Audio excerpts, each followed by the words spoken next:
kepada beliau Sayyid Muhammad Amin fa'alaihi falyatafaddal mashkuran. Allahumma salli ala Sayyidina Maulana Muhammad. Alhamdulillah.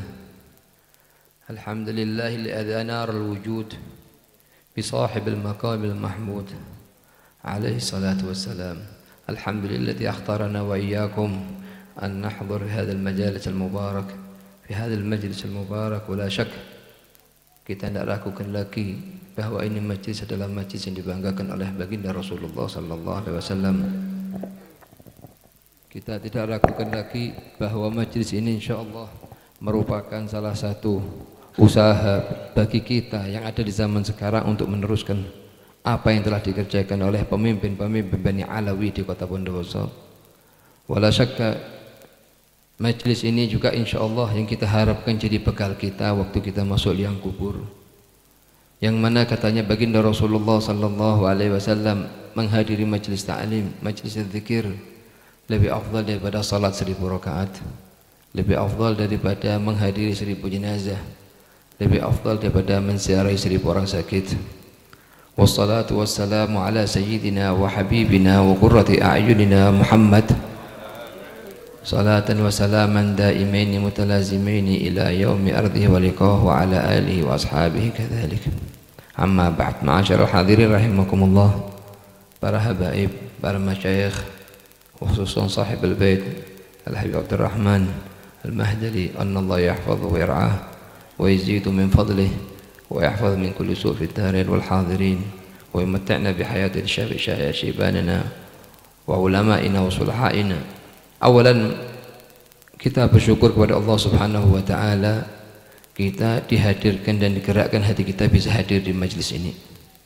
Dan kita hadir bukanlah karena kemampuan kita, bukanlah karena ketenagaan kita, akan tetapi taufik yang Allah turunkan kepada kita. Katanya para ulama, seorang tidak bisa hadir majlis ta'lim kecuali memang dipilih sama Allah untuk kebaikan, dipilih oleh Rasulullah untuk menghidupin dan menghidupkan syariatnya beliau salawatullah wassalamu alaih.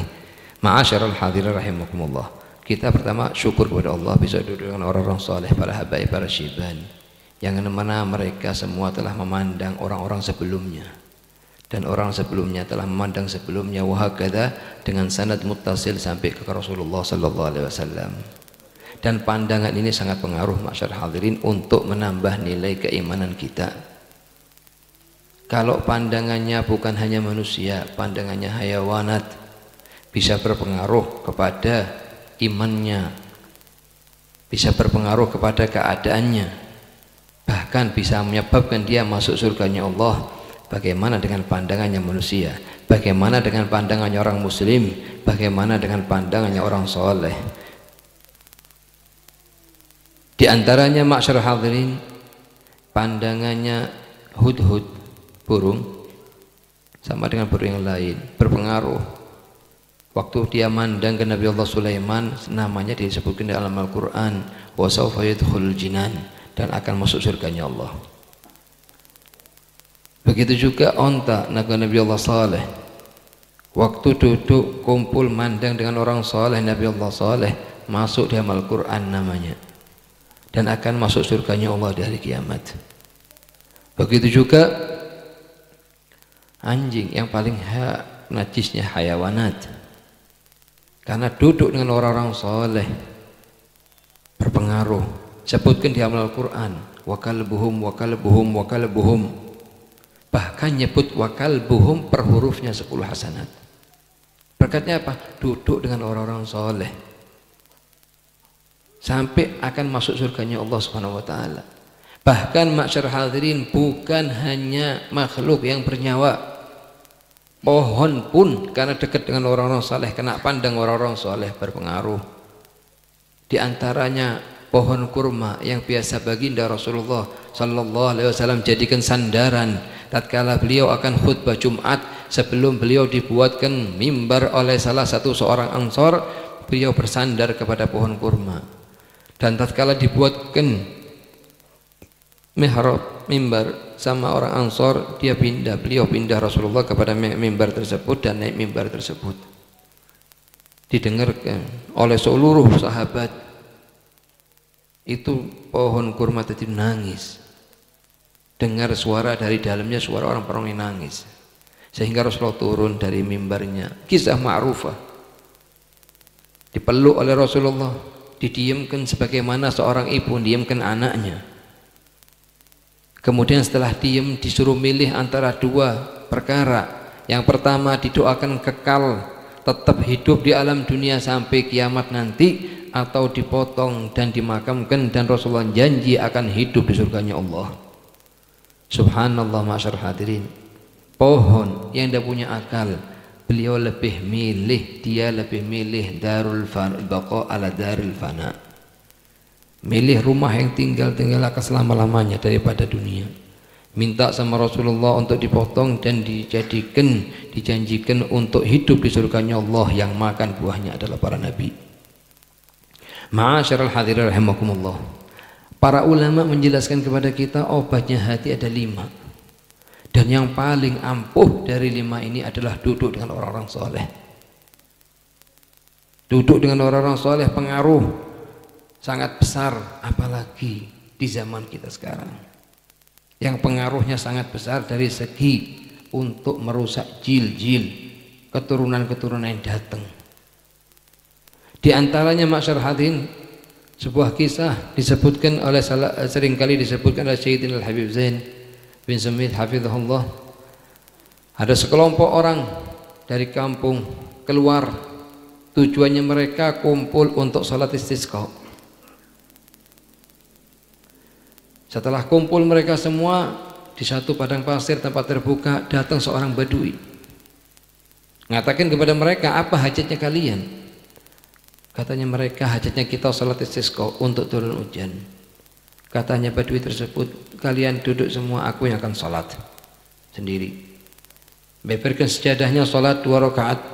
Setelah salat 2 rakaat, sang badui tersebut mengatakan, Allahumma inni as'aluka bihubbika li, ya Allah, aku minta dengan perantara cintamu kepadaku, turunkan untuk mereka hujan. Kemudian tidak sampai hitungan berapa menit turun hujan. Para ulama di kampung tersebut setelah selesai semua nanya kepada badui tersebut, dari mana kamu tahu kalau Allah tadi, Allah menyintai kamu sehingga kamu bisa berani Allah menis'aluka bihubbika li? Apa jawabannya badui tadi? Bagaimana Allah tidak cinta kepadaku? Sedangkan Allah telah menciptakan untuk kedua mata ini kenikmatan yang sangat besar, dan aku telah memandang guruku Abu Yazid Al-Bustami, dan aku yakin orang yang telah memandang guruku Abu Yazid Al-Bustami tidak mungkin diadab sama Allah. Pandangan masyarakat hadirin pengaruh. Katanya Habib Umar bin Abdurrahman Al-Attas, ana mimman urabbi iyali bin nazar, aku termasuk golongan yang mendidik anak muridku, turunanku dengan pandangan. Ma'asyiral hadirin rahimakumullah, duduk dengan orang soleh merupakan obat di zaman sekarang dan merupakan benteng yang kuat di zaman sekarang agar anak kita tidak keluar dari jalur apa yang dikerjakan oleh jajatnya kita salaf ba'alawi. Tidak ada yang lebih mulia, tidak ada yang lebih penting, tidak ada yang lebih mukarram di dunia dan di akhirat ini kecuali ngikuti jalurnya aslafun al-alawiyin, ngikuti jalurnya mereka dengan sanad muttasil sampai ke Nabi Muhammad sallallahu alaihi wasallam. Ma'asyar hadir rahimakumullah, kita di zaman dari mulai kita azan subuh sampai azan maghrib ini, kita kadang kalau melihat keadaan anak-anak kita muda-muda sekarang sedih, nangis kita, beban di hati kita. Dari mulai azan subuh masyarakat hadirin, kadang kelihatan anak kecil-kecil bangun tidur tidak mengucapkan alhamdulillah di ahyana, padahal sunnahnya Nabi Muhammad sallallahu alaihi wasallam. Begitu masuk kamar mandi masyarakat hadirin, dengan sangat sedih kita lihat ini, masuk kamar mandi tidak baca doa, Bismillah, Allahumma inni a'udzubika minal khubuthi wal khaba'ith. Keluar dari kamar mandi tidak baca doa apapun. Ghufranak, ghufranak, ghufranak, alhamdulillahilladzi adhaba anil adza wa afani.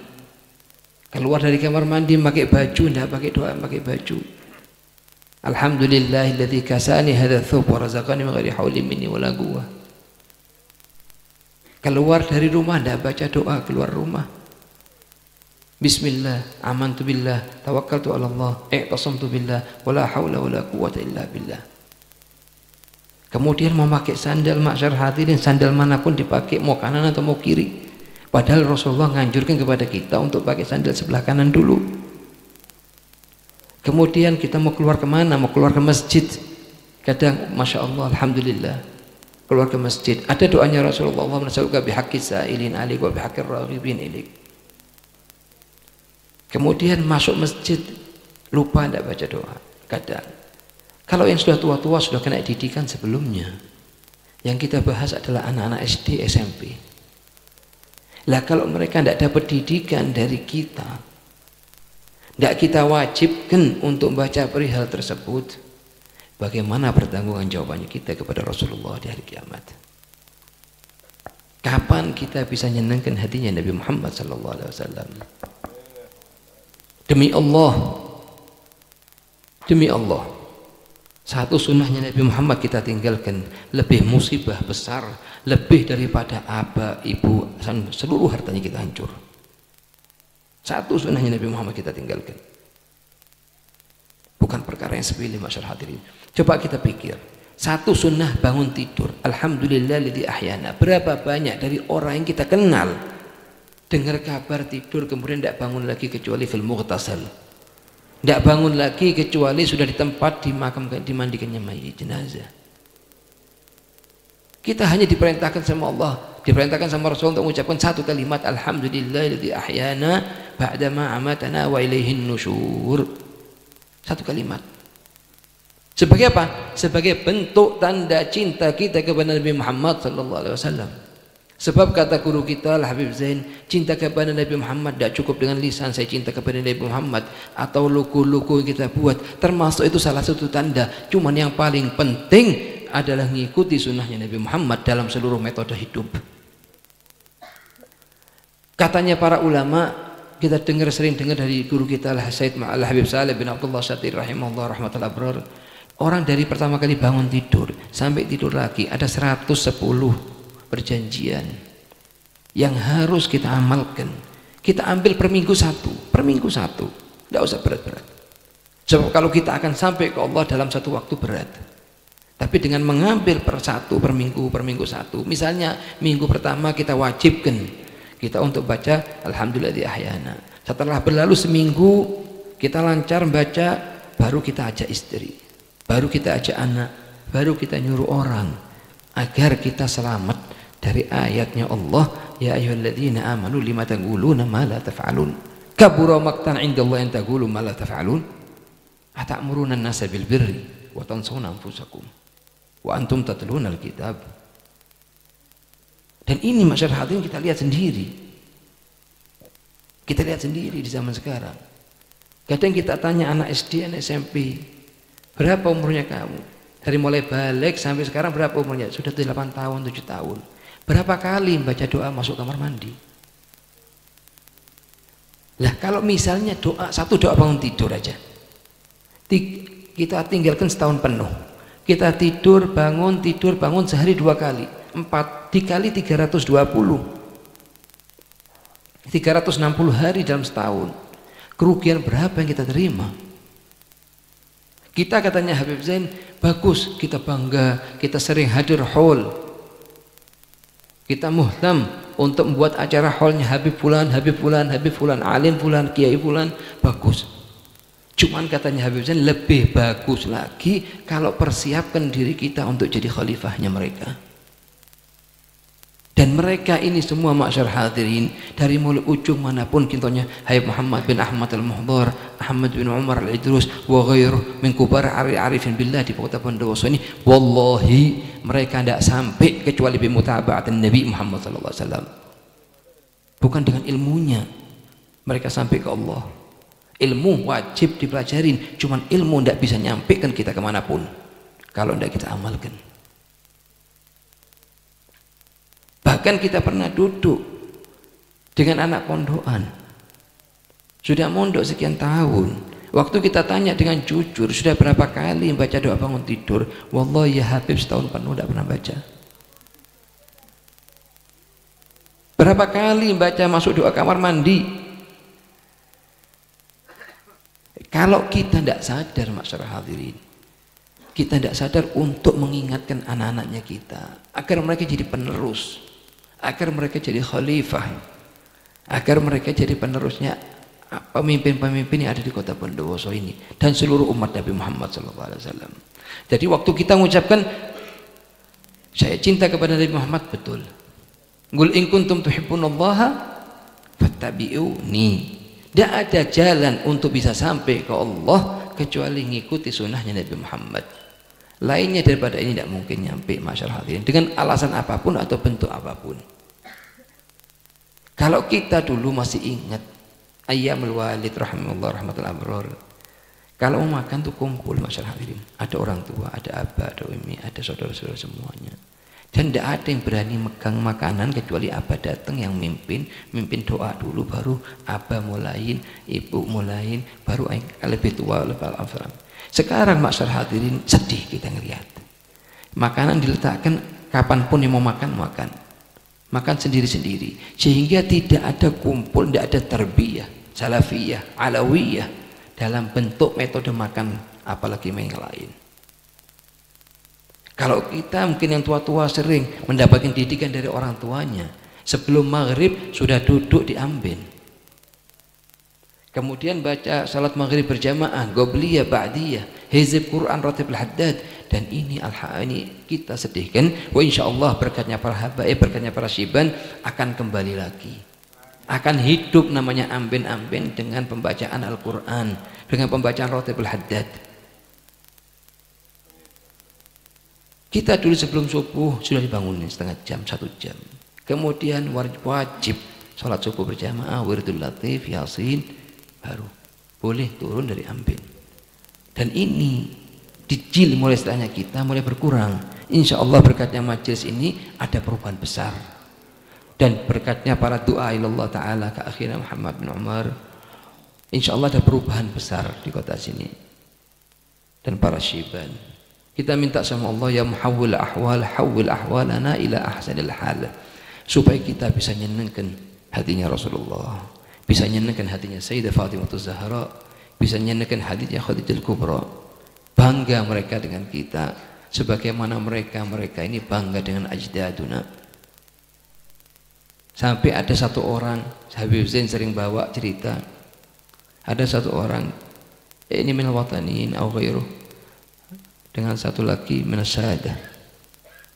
Kemudian yang saling mengatakan kepada mereka ini, waktu jalan di depannya mereka Habib Muhammad bin Ahmad al-Muhdhar mengatakan kepada temannya, hal fikum mithl hadha, apa ada di antara kalian yang misalnya ini bentuknya mirip kayak gini nih.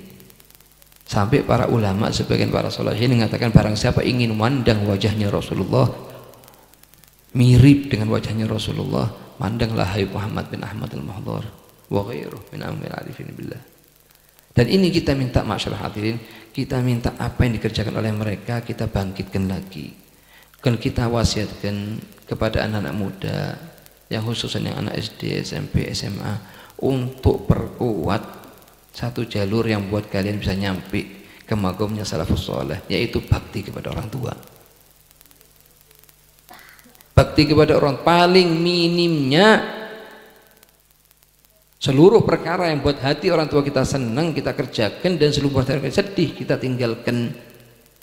Paling minimnya setelah sholat subuh, setelah sholat asar, cium tangannya mereka, cium kakinya mereka, orang tuanya kalian masing-masing, pompong masih ada. Sedih kita kalau melihat anak umur 20 tahun ditanya, pernah cium kaki ibunya, kaki apanya? Tidak pernah. Naudzubillah min dzalik. Kita tidak bakal tahu nikmatnya kepada orang tua kecuali tidak ada orang tuanya nanti. Dan nyium kakinya orang tua termasuk perkara yang dianjurkan oleh syariat. Sebagaimana kita dianjurkan nyium tangannya orang tua. Banyak hadis menunjukkan tersebut ini. Yang pertama, yang kedua, kita minta masyarakat hadirin sama Allah Subhanahu wa taala, berkat perantara majelis ini kita dikasih sama Allah Subhanahu wa taala, digerakkan hati kita untuk cemburu waktu kita meninggalkan sunnahnya Nabi Muhammad. Minta sama Allah digerakkan ketinggalan satu sunnahnya Nabi Muhammad, perkara yang besar bagi kita. Ini yang paling penting masyarakat hadirin. Sehingga apa? Timbul figur-figur itu. Kalau sudah satu sunnahnya Nabi Muhammad, satu hadisnya Nabi Muhammad masuk ke hati kita, wallahi akan berubah. Yang paling penting katanya salafus saleh yang kita minta adalah cahaya hadisnya Nabi Muhammad, bukan hadisnya aja yang masuk. Kadang kita hafal hadis tapi cahayanya belum masuk, makanya kita tidak berubah. Dengan mudah kita ngetawain orang, dengan mudah kita ngeremehkan orang, dengan mudah kita bicarakan orang. Kenapa? Karena cahayanya belum masuk. Kalau ayatnya sudah masuk, hadisnya sudah masuk, cuman kita minta sama Allah cahayanya ayat, cahayanya hadis itu bisa masuk hati kita. Misalnya ada satu kejadian yang tidak bagus di satu kampung, satu daerah, itu awal yang akan ngabarkan kabar, banyak yang akan semangat untuk ngabarkan kabar. Nasallallahu alafiyah, ada fulanah jatuh ke maksiat zina, semuanya jadi bahan omongan, semuanya ingin menyabarkan awal. Tapi begitu ada anak yang hafal Al-Quran, jarang semangat untuk menghafalkan, jarang semangat untuk menyebarkan kabar dengan motif-motif seperti ini. Kenapa? Karena belum masuk cahayanya Al-Quran.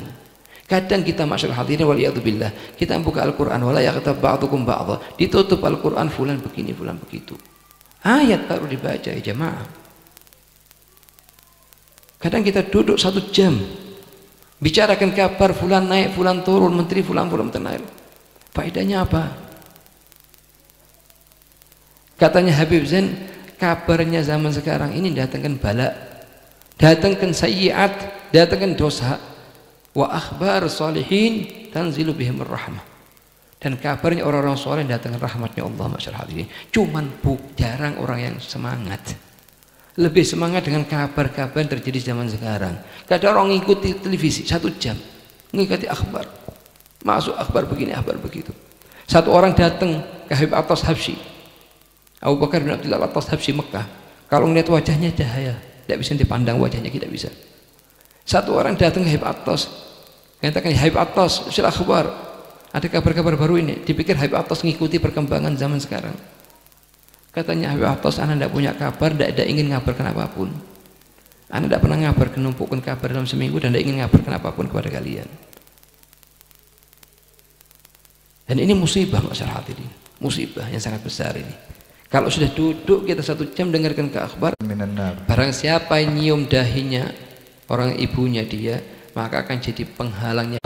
Katanya Rasulullah, untuk akan jika orang dipanggil badan ibadah, apalagi dalam keadaan kelalaian.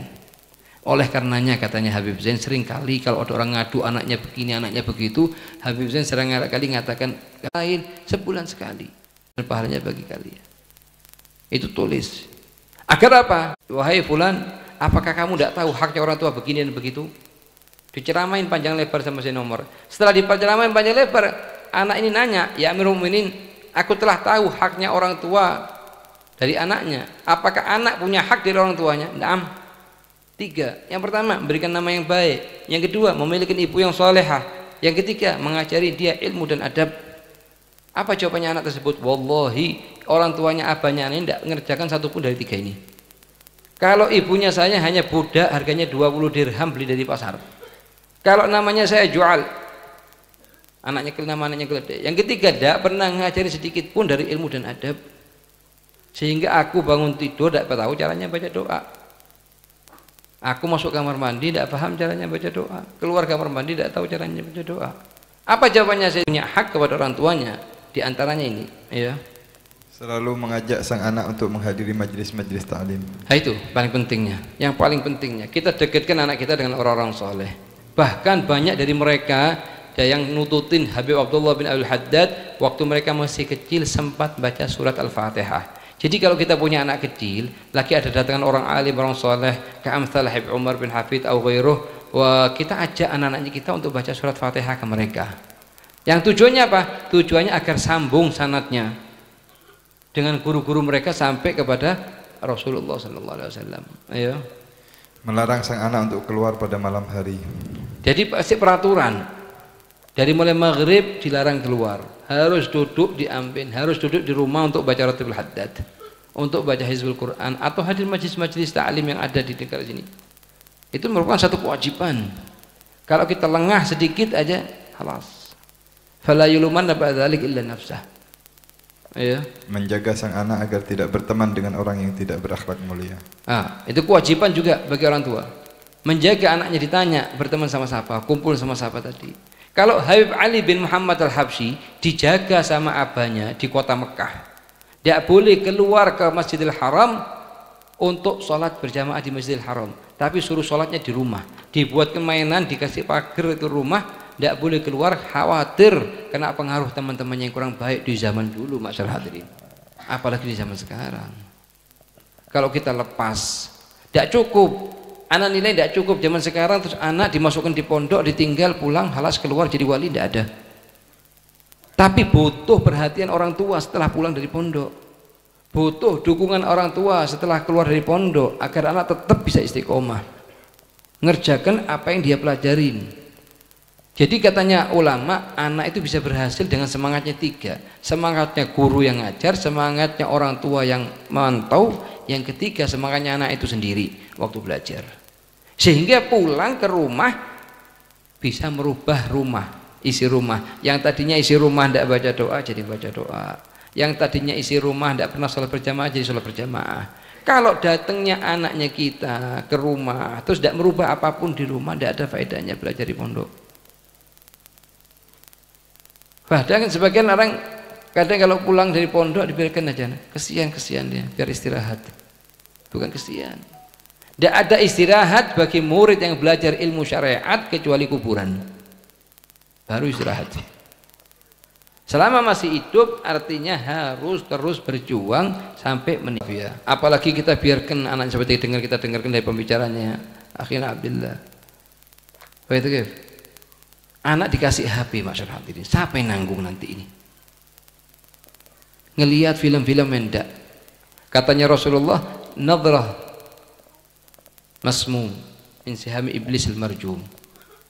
Nah, pandangan yang terisi racun dari iblis yang ngirim. Nasallallahu alaihi. Itu pandangan masyarakat hadirin ya. Kalau sudah masuk ke hatinya seorang, tidak bisa keluar kecuali dengan halnya wali min auliillah atau taufik dari Allah yang bisa mengeluarkan. Kalau tidak jadi rutinitas bagi anak sudah. Masuk ke kamarnya, tutup pintu, tidak ada tahu apa yang dikerjakan. Yang nanggung dosanya siapa? Orang tuanya yang belikan. Ada kejadian di majlisnya Habib Muhammad bin Abdillah Al-Haddar di Baydha. Yaitu apa? Habib Muhammad bin Abdillah Al-Haddar ini mertuanya Habib Zain sama mertuanya Habib Umar. Ada satu orang tua istiqomah kalau hadir majlis Habib Muhammad bin Abdillah Al-Haddar. Tidak pernah. Itu orang minas salihin sudah ini orang. Setelah sakit meninggal, Habib Muhammad bin Abdillah Al-Haddar mimpi dalam keadaan di kuburnya kurang bagus, seperti keazab. Ditanya sama Habib Muhammad, ya fulan, khair insyaallah. Ente di masa hidupnya ente minas salihin, hadir jamaah sama kita, majlis kita dan lain-lain. Kenapa keadaannya kamu begini sekarang? Apa jawabannya? Ya Habib Muhammad, naam betul. Ana sebelum meninggal 2 tahun sebelumnya sama istri sama anaknya ana dipaksa untuk membelikan televisi. Ana tidak punya uang, ana kumpulkan sedikit-sedikit sehingga beli. Setelah beli, ana sakit meninggal. Setiap hari mereka ngelihat film di zaman dulu hitam putih. Setiap hari mereka ngelihat film endak-endak azabnya masuk ke liang kuburku. Karena aku yang beli dengan tanganku. Apa katanya? Hai Muhammad Haddar, bangun. Hai Muhammad Haddar nangis. Datang ke keluarganya, tahu Habib Muhammad dari Fulan bin Fulan, tahu anaknya, tahu istrinya, tahu rumahnya. Didatengin, dijelaskan mimpinya tadi malam. Dan Muhammad Haddar jelaskan, anak tidak bohong dengan mimpiku ini. Apa katanya anaknya semua? Semua satu keluarga nangis. Diambil televisi, dipecah. Demi Allah kita tidak ingin nyakitin hati abahnya kita. Di liang kuburnya sudah capek hidupnya kita, belikan rumah untuk kita, belikan harta untuk kita. Terakhir kita azab apa ibunya kita dengan pandangan-pandangan yang kita pandang tiap hari. Alhamdulillah, ini anak, ini istri, setelah dijelaskan sama Habib Muhammad Haddar tergerak hatinya. Kita minta sama Allah Subhanahu wa taala bisa nyenengkan hatinya orang tua kita setelah mereka berdua meninggal, sebagaimana kita bisa nyenengkan di masa hidupnya. Jangan dikirimi sayyiat, wallahi jangan dikirimi sayyiat. Cukup kalau kita kurang baktinya di masa hidupnya, senangkan setelah meninggalnya. Nah, ayo. Melarang anak perempuan untuk bepergian sendiri tanpa ada mahram. Nah itu apalagi zaman sekarang, apalagi di zaman sekarang ini. Bahkan Rasulullah pernah satu hari nanya kepada Sayyidina Ali bin Abi Thalib, ya Ali, perempuan manakah yang paling mulia? Katanya Sayyidina Ali bin Abi Thalib, aku tidak tahu ya Rasulullah. Kemudian Sayyidina Ali nanya kepada Sayyidah Fatimah Zahra, katanya Sayyidah Fatimah Zahra perempuan yang belum pernah dipandang oleh laki-laki dan belum memandang laki-laki. Belum pernah dipandang oleh laki-laki dan belum memandang laki-laki. Kita sedih masyarakat hadirin kalau ada yang keluar zaman sekarang dengan seluruh make upnya, dengan seluruh parfumnya keluar tanpa rasa ada ghirah, tidak ada rasa cemburu masyarakat hadirin. Ini sangat nyakitin hati. Pernah satu habaib kubar arifin billah ditanya mimpi Sayyidah Fatimah Zahra dalam keadaan nangis. Ditanya, Hubaba Fatimah, kenapa nangis? Apa katanya Sayyidah Fatimah Zahra? Demi Allah, kenapa? Gimana aku tidak bisa nangis? Aku lihat anak keturunanku sudah buka wajahnya mereka, buka rambutnya mereka dimakan oleh Nabi. Bagaimana aku tidak nangis? Kalau kelihatan anak keturunanku buka wajahnya mereka, buka wajahnya rambutnya mereka, pamer dengan wajahnya mereka masing-masing. Na'udzubillah min dzalik. Kalau kita tidak, wallahi ya masyarakat hadirin, katanya salaf ini termasuk kesalahan yang besar. Kalau kita foto sama istri kita, foto sama anaknya kita, putri kita, kemudian kita masukkan ke status, akalnya wallahi tidak ada. Demi Allah tidak punya rasa malu sama Allah. Demi Allah tidak punya malu sama Rasulullah. Demi Allah tidak kesian sama Sayyidah Fatimah Zahra. Mau sampai kapan kita sakiti hatinya Sayyidah Fatimah Zahra dengan macang wajahnya anak-anaknya kita, putri-putrinya kita. Terus kita kelihatan kayak gitu, kita tidak ghirah, tidak cemburu. Ini sudah musibah besar. Wallahi musibah besar ya masyarakat hadirin. Kita sudah beda jauh langit sama bumi. Kita tidak mengatakan sama ayam al-faqil muqaddam, kita katakan ayamnya Muhammad bin Ahmad al-Muhdar, kita katakan ayamnya Ahmad bin Muhammad wal Habib Salih bin Hafid wal mutaakhirin ini. Kita beda jauh langit sama bumi. Wallahi malu masyarakat hadirin, wallahi malu. Ini aurat bagi kita. Anaknya kita aurat, saudarinya kita aurat, putrinya kita aurat bagi kita. Jangan dipajang demi kehormatannya Sayyidah Fatimah Zahra. Bukan masalah sepele masyarakat hadirin. Berapa musibah yang timbul gara-gara fitnahnya foto. Apalagi di zaman sekarang ngikuti adat istiadat yang sangat gebihah di acara-acara pernikahan, di acara-acara lamaran, sampai ada berani masakin cincin padahal belum akad. Kalau Rasulullah sendiri mengatakan ma masat yadin Nabi sallallahu alaihi wasallam, kata Sayyidina Aisyah, yadi imratin lam tahillu lahu qat. Tangannya Rasulullah abul mukminin wal mukminat belum pernah nyentuh perempuan ajnabiyah. Bagaimana dengan kita masyarakat hadirin? Ini satu kesalahan besar. Demi Allah tidak ada yang lebih mulia bagi kita, bagi keluarga kita, lebih dari mengikuti adatnya salafus soleh. Bisa selamat dunia akhirat. Satu kesalahan besar kalau sampai seorang calon suami datang foto berdua padahal belum nikah, belum akad yang sah. Dan ini kesalahan populer, kita tidak masalah, kita khotaun, kita masalah. Tapi bagaimana kita kembali kepada yang benar? Kita minta berkatnya majelis yang mulia ini, berkatnya para syiban, digerakkan hati kita punya rasa cemburu masyarakat hadirin dengan ghirah syariat Muhammad bin Abdullah, ghirah syariatnya Sayyidah Fatimah Zahra. Punya rasa cemburu kita, ada perubahan. Jangan ikutin arus. Betul katanya Rasulullah, la tataba'anna sananal ladzina min qablakum shibran bi shibrin. Akan kalian ikutin seluruh adatnya orang Yahudi dan Nasara dengan sekecil apapun mereka buat. Bahkan masyarakat hadirin yang lebih gebih lagi, yang tidak dikerjakan hatta orang kufar ini.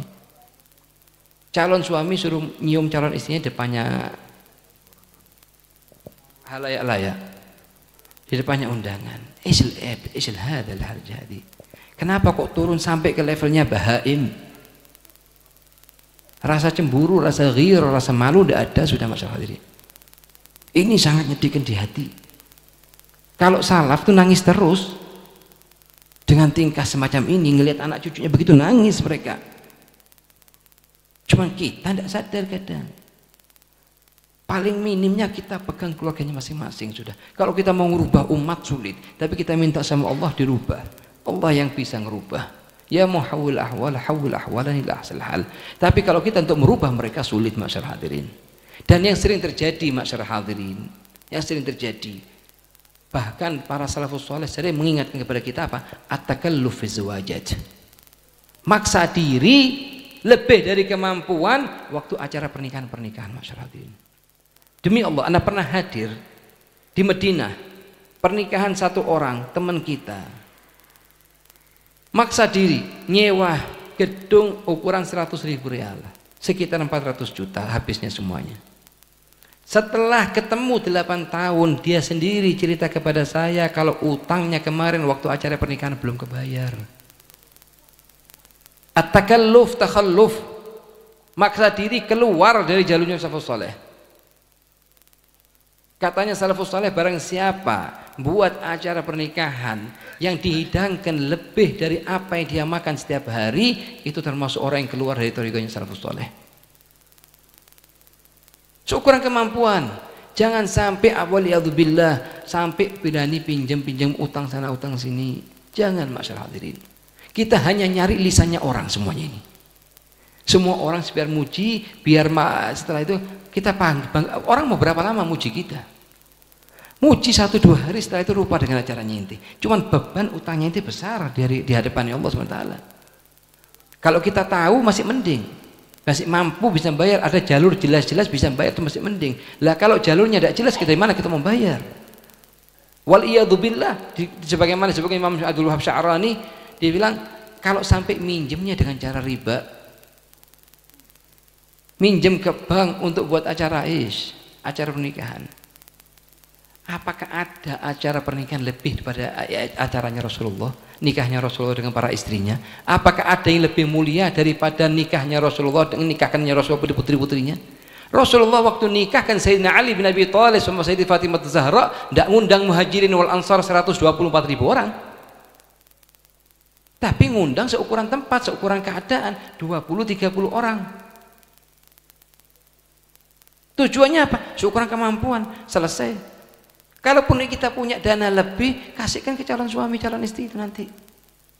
Yang paling penting kita kerjakan semuanya karena Allah. Banyak dari perihal kadang kalau kita koreksi diri kita hanya jaga lisannya orang. Kalau kita buat acara begini, orang bakal ngomongin kita, bakal bicarain kita. Yang paling penting Allah ridho, Rasulullah ridho kepada kita. Setelah itu kita tidak butuh orang mau muji kita atau menyaci maki kita. Kita tidak butuh pujiannya orang dan tidak takut dengan caci makinya orang. Yang paling penting Allah ridho, Rasulullah ridho, kita hidup tenang, bebas dari namanya hutang. Dan ini perihal sangat perlu dianjurkan, masyarakat hadirin. Perlu kita perhatikan karena banyak terjadi. Yang kita lihat di Madinah, yang kita lihat ini. Kita tidak pernah lihat di Indonesia. Cuma kita lihat di Madinah banyak terjadi semacam ini. Maksa diri di luar kemampuan sehingga bertahun-tahun dia megang utang. Lah sama Allah kalau dia meninggal punya utang, bagaimana caranya? Rasulullah itu kalau kelihatan sahabat yang punya utang, katanya Rasulullah, sallu ala sahibikum. Salatlah kalian atas sahabatnya kalian ini. Aku tidak mau nyolatin dia karena dia punya utang. Pada satu kali satu sahabat meninggal, dibawa sama teman-temannya para sahabat yang lain. Ya Rasulullah, salatlah dia. Tanya Rasulullah, punya utang enggak? Punya utang 2 dinar ya Rasulullah. Katanya Rasulullah apa? Sallu ala sahibikum. Salatlah kali dia. Katanya Abu Qatadah, sahabat Abu Qatadah, ya Rasulullah, aku yang jamin utangnya dia, aku yang bayar. Salatlah dia, kesian ya Rasulullah. Disolati sama Rasulullah. Setelah disolatin, paginya subuh, ini malam disolatin, subuh nanya Rasulullah, Abu Qatadah sudah dibayar enggak utangnya? Enggak, belum ya Rasulullah, baru meninggal kemarin, besok insya Allah terbayar. Dianggap masalah sepele. Setelah itu, hari kedua subuh ditanya lagi sama Rasulullah, ya Abu Qatadah sudah dibayar enggak 2 dinar? Ya Rasulullah, besok pagi insya Allah enggak bayar. Begitu hari keduanya, hari ketiga, sebelum datang ke Rasulullah, itu tahu akan ditanya lagi nanti. Dibayar duluan. Setelah dibayar, apa masyarakat hadirin? Al-ani Rasulullah aku bayar. Detik ini aku bayar Rasulullah sebelum aku datang ke sini. Detik ini juga itu temannya kamu baru dilepas dari adabnya di dalam kuburnya. 3 hari diadab. Lah kalau kita utang, terus kemudian kita tidak tahu dari mana membayar, terus tidak ada di keluarganya kita yang perhatian dengan kita. Makanya katanya Hasan al-Basri, syarrun nas lil mayyit ahluh wa auladuh. Orang yang paling buruk kepada mayit adalah keluarganya dan anaknya. Cuman ditangisin, utangnya tidak dibayar. Punya utang tidak dibayar, ribut mau bagi hartanya. Masyaallah hadirin, utangnya orang tua bayaran dulu, wajib. Kesian apa kalau sehari diadab, apalagi dibiarkan setahun 2 tahun. Paling minimnya kita minta sama orang yang ngutangin tadi itu halalkannya atau dipindah pada kita. Masyaallah hadirin, dan ini kejadian sering terjadi yang kita lihat di Madinah ini, ya. Menikahkan sang anak tatkala berumur 17 tahun jika memungkinkan. Nah, wajib bagi orang tua sebagaimana di hadis, kalau umurnya anak sudah 17 tahun dan ada keinginan untuk nikah, wajib untuk dinikahkan. Kalau tidak, seluruh maksiat yang dikerjakan anak yang nanggung adalah kedua orang tuanya. Sebab kalau tidak, masyarakat hadirin, anak itu nanti ngerjakan apapun kita tidak tahu. Apalagi di zaman sekarang. Di zaman sekarang apa? Mainan HP dia. Melihat film-film, foto-foto. Kemudian kita tidak tahu apa yang dikerjakan di madrasah. Katanya Habib Muhammad bin Abdullah Al-Haddar, itu anak kadang sebagian sama orang tuanya dikatakan, kamu tidak boleh nikah kecuali selesaikan dulu sekolahnya kamu. Sekolahkan kamu kuliah sampai selesai baru nikah. Itu seakan-akan hanya untuk nyari satu lembar ijazah.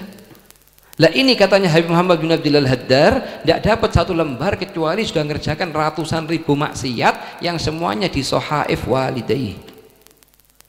Ratusan ribu maksiat ditanggung abahnya. Jadi abah itu kalau mau mengatakan kamu tidak boleh nikah kecuali setelah selesai sekolah, seakan-akan abah itu mengatakan kepada anaknya, wahai anakku, kerjakan maksiat apa yang kamu inginkan karena faktor syahwatnya kamu, dan aku yang siap nanggung di hari kiamat nanti.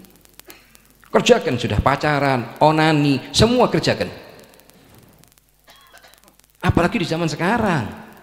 Kalau dulu 30 tahun yang lalu anak yang mau nakal pergi ke biskup, kalau sekarang tidak perlu biskup sudah.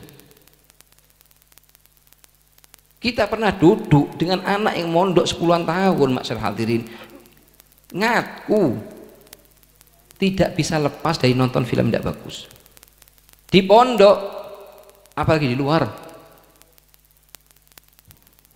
Terus setiap kali anaknya kita ngelihat yang tidak, siapa yang nanggung?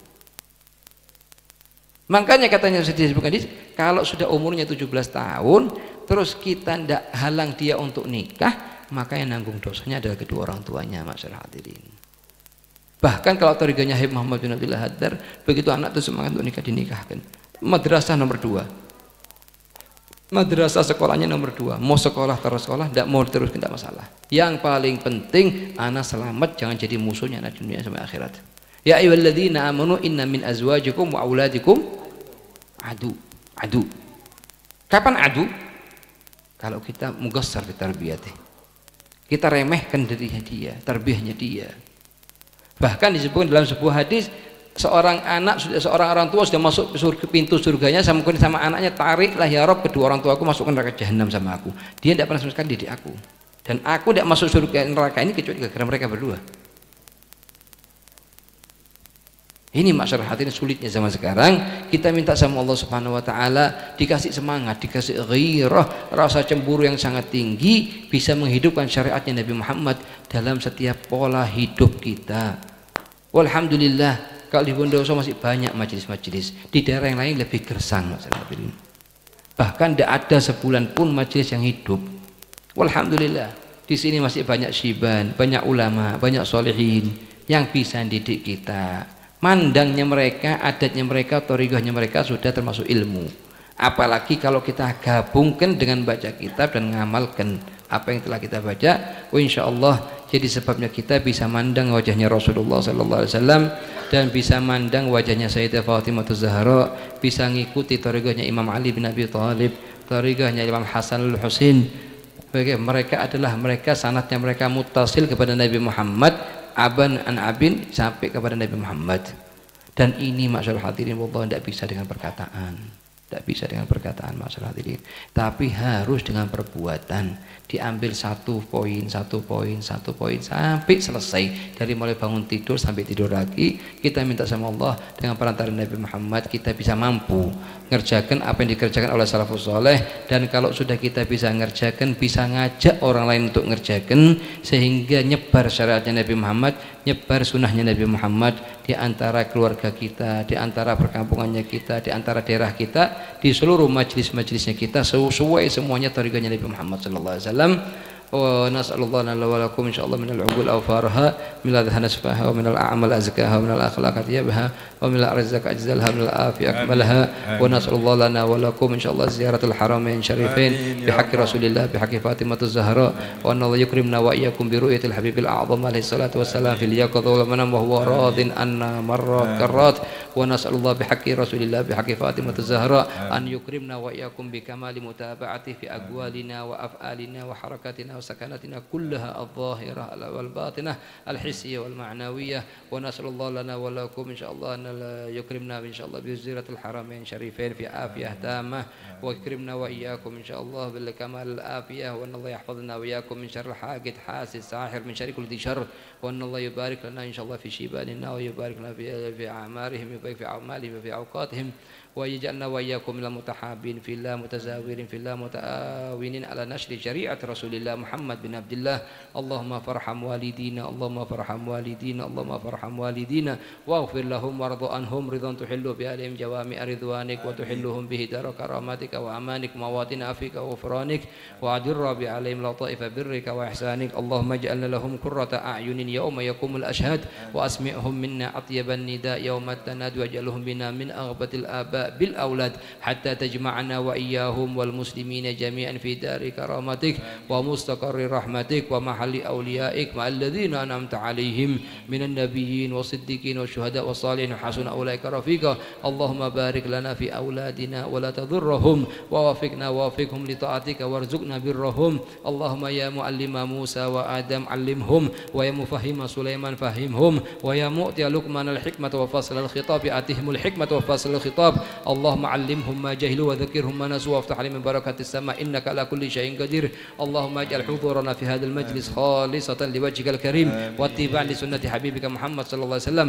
وإنا نستودعك في هذا المجلس شهادة أن لا إله إلا الله وأن محمد رسول الله أحينا على لا إله إلا الله وأمتنا على لا إله إلا الله واحشرنا في زمرة من قال لا إله إلا الله واجعل آخر كلامنا عند انتهاء أجلنا قول لا إله إلا الله محمد رسول الله اللهم إنك قلت وقولك الحق في كتابك المنزل على لسان نبيك المرسل ادعوني أستجب لكم فقد دعونك فاستجب لنا يا الله فاستجب لنا يا رحمن فاستجب لنا يا رحيم فاستجب لنا يا أرحم الراحمين فاستجب لنا يا حي يا قيوم يا ذا الجلال والإكرام لا إله إلا أنت سبحانك إني كنت من الظالمين ألم أنا وسلف الخلف كن يا صالح جامع شامل لخير الدنيا والآخرة وإلى